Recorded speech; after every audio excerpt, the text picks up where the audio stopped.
As we go through today's video, I want you to ask yourself a question, and I really want you to be realistic about this. Again, I've asked this before, but maybe it didn't quite resonate before. When is the last time institutions, financial institutions, or banks, or the wealthy were ever concerned or had your best interest in mind when it comes to making people wealthy? When's the last time they ever tried to do anything to make you rich? And if you go back into the 1970s, in the 70s, the common man, person, whatever you want to say, used to have gold. Everyone had gold.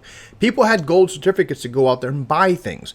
Then we left the gold standard, and then the common man had gold taken away because we went to gold-based products, which equaled more regulations, which made gold a commodity that had to be traded within a certain guideline, and you had to meet those guidelines. So the common man was not able to hold gold the way that they did in the past, or exchange their gold for goods and services as they did in the past as well. And for a short period of time, people in the 70s assumed that this was going to be good because Wall Street, institutions, and banks all told them that they were going to make them rich. Everyone that had gold was going to become filthy, stinking rich. Some did. Very few did actually got rich off of gold. But there's a whole new world of regulation that rolled out. Capital gains got a lot more intense. It was harder for the common man to cash out that physical gold that they actually had without going through some really strict and really complicated due process. But let's fast forward. We're here in 2020, right? About to go in 2021. Whales are buying Bitcoin. Banks are buying Bitcoin. Financial institutions are buying Bitcoin. Woohoo! It sounds like a really, really good thing. It sounds like everyone who holds Bitcoin right now in dollar cost average into this near all-time high right now is going to be filthy, stinking rich. That's what it sounds like.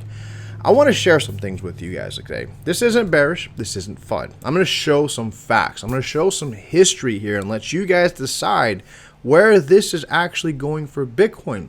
Because the truth be told, when it comes to Bitcoin, they don't need the price of Bitcoin to hit $100,000 to make money. They don't need Bitcoin to hit $20,000 to make money. We're in an unregulated space where they have unchecked powers and unchecked methods of making money. One method is buy up a crap ton of Bitcoin. Make it public. Let the retail buy behind you.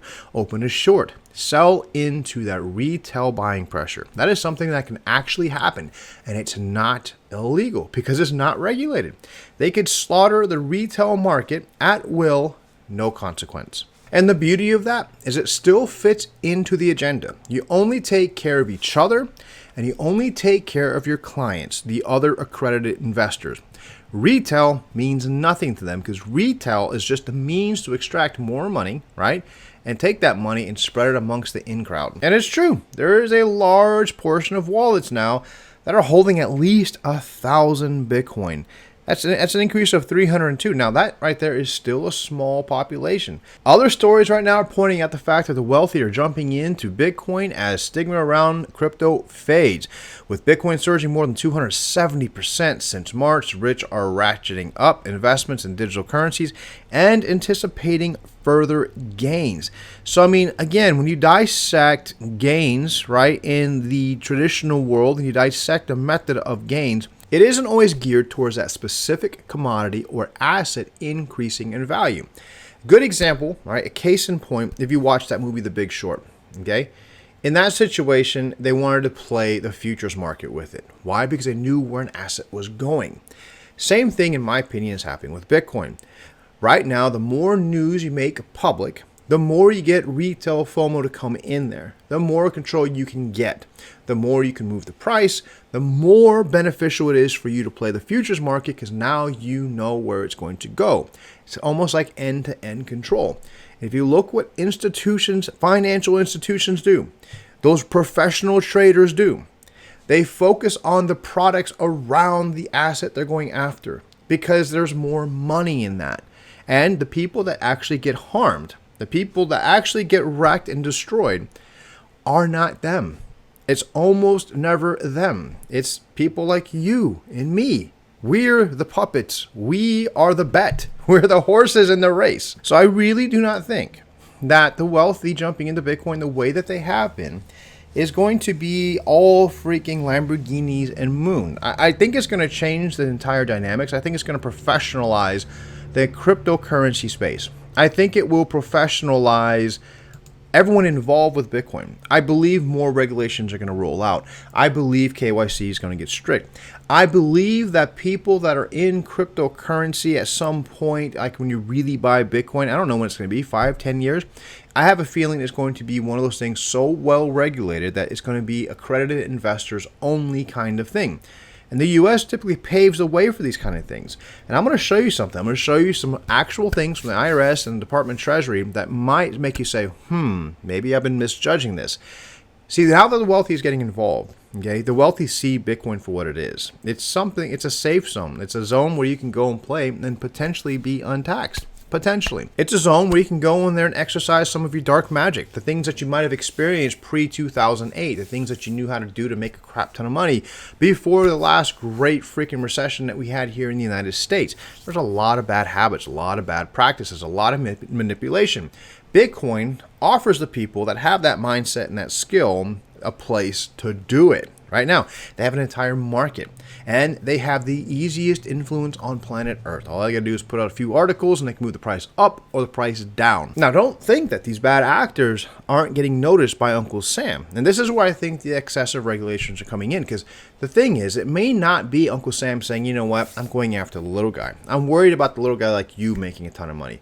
The thing is, they might actually be going after some bad guys, because you got to remember, in 2008, up till 2008, some really dirty games of manipulation was being played, okay? And I really feel that they want to prevent stuff like that from happening, or prevent those bad actors from ever achieving wealth through those bad practices again. And regulatory clampdown has definitely been present here in the cryptocurrency space. I mean, almost every single week, if you look, you could see that somebody has been arrested, somebody has been charged. Here's a good example. Do you remember Oyster Pearl? Okay, Oyster Pearl is like a pretty well talked about thing back in 2017, 2018. Long story short, the founders took all that money, bought Lambos, houses, and yachts, lied to the IRS about how they made that money, and they exit scammed on their investors. Well, they didn't get away with it. Uncle Sam went after them.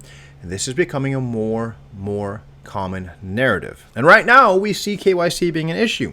You see, these bad actors need a way to get their crypto into cash so they can enjoy their lives, because you can't buy a yacht with crypto. You can't buy a house with crypto. You can't buy a Lambo. Well, some places let you buy a Lambo with crypto, but for the most part, you can't spend your crypto in the millions like a lot of these guys want to. And a lot of these bad actors, okay, are playing the market and making these millions. And guess what? Uncle Sam and other governments are thinking to themselves, we need to do something about these bad actors. So the goal for these guys is to KYC wallets, okay? And now I'm going to give you details of why this is actually going to be enforceable. A lot of people think this is not going to be enforceable. I will show you proof that this is enforceable if it so happens by the United States, because the United States is next. But the goal is any exchange that has a fiat off-ramp, okay, to where you can take your crypto, convert it to fiat, and send it to a bank account, okay? That exchange is going to be required to KYC any wallets that want to send crypto to that exchange. So let's just say Coinbase is, to keep it simple. If I want to send crypto to Coinbase, whatever wallet I use to send my crypto to Coinbase has got to be KYC'd. So this ledger right here, if I want to send my Bitcoin to Coinbase, they will not accept that Bitcoin until I KYC my ledger, okay? Therefore, they have to know who I am. Have to make sure I'm not money laundering, make sure I'm not breaking any laws before they'll accept that wallet to accept Bitcoin. It's kind of crazy. And France is already doing that. And the U.S. Treasury Department proposal on existential threat to Bitcoin. And basically, it's the same exact thing. They want a KYC verification, self-hosted wallets, and smart contracts before you can send any of that crypto into the exchanges. Yes, they are citing bad actors like terrorists and crime, but remember, crime, the currency of crime is U.S. dollar. This is more like, hey, there's a lot of wealthy individuals that know how to play the game, and they don't want to admit that there's people smarter than them, okay? That's what I actually think this boils down to, and I think that's why they always pass it off to crime and terrorists, because they could say that those people, they're not as smart as me. But it's hard to say, well, we have to watch out for these really sharp individuals who know how to make a ton of money and circumvent our laws and circumvent our staff, all right, and get around this, and we don't know what the hell to do about it. The only thing we can think of doing is laying down regulation and let's blame everyone else. That's truly what I think is happening right now when it comes to this KYC. So let's go ahead and jump here. Now we're going to go full circle. Okay, this is where this all comes to end, and you guys are gonna, this is all going to make sense. So yes, we have whales jumping in. Yes, we have banks jumping in. Yes, these guys are making a crap ton of money. Yes, they're buying out Bitcoin. Yes, they know how to manipulate the markets. Yes, most of these people have already manipulated markets in the past, probably up until 2008. Okay, all these things that are being rolled out, all these regulations that are being rolled out, are being done to put those kind of people in check. Now, here is the thing. A lot of people assumed that the regulation laid out by Obama during this time period was not enforceable, could not leave U.S. soil, could not impact institutions, banks, or governments anywhere else. You're wrong. You're absolutely wrong if you think that the U.S. government has no impact or cannot enforce a law or regulation that they roll out, especially when it comes to the KYC of our wallets. This will be enforceable. This right here will be worldwide. I guarantee it. And I'll explain why, and I'll show you why. What Obama was targeting when he did the war on tax cheats was numbered bank accounts. You see, at one time you had Swiss numbered bank accounts. They were private. They acted a lot like your ledger. They were private. They were safe. They were secure. They were untouchable. They were your money. I mean, it's where the wealthy ran. It's where the wealthy ran to put their money to avoid taxes and regulations, right? It's a lot like a freaking ledger. Well, the Obama administration started rolling out regulations, and these regulations started making these banks pay big time. Just the Swiss bank, BSI, agreed to pay $211 million in penalty to the United States, becoming the first financial institution to reach an agreement under a Justice Department program targeting the clandestine sector. Swiss banks have now paid nearly $4 billion in taxing asset evasion. Now, this was back in 2015 when this article was written, okay? And the law that they used to make this happen is FATCA. On top of those law enforcement efforts, Obama signed in 2010 law, the Foreign Account Tax Compliance Act, to compel foreign banks to help deter U.S. taxpayers from hiding income offshore. This was huge because they recovered like $7 billion in taxes, penalties, and interest. It was a moneymaker. $7 billion is actually really nothing compared to what the U.S. government spends, but it looked good. They seemed like they were doing something. It put the wealthy in check. It let the wealthy know that, hey, I can get you. There is no safe spot for you. And you can see right here, UBS and Credit Suisse, the two largest banks in Switzerland, have been hit the hardest by administration crackdown, with Credit Suisse entering a guilty plea last year and agreeing to pay $2.6 billion penalty. 5 years earlier, UBS agreed to pay $780 million in settlement, in which it would turn over the names of roughly 4,400 American account holders, one of the first cracks in the reputation of secrecy that the Swiss had cultivated for decades. This is serious stuff. And FATCA. Here's the thing about FATCA when it came out. Other countries joined it.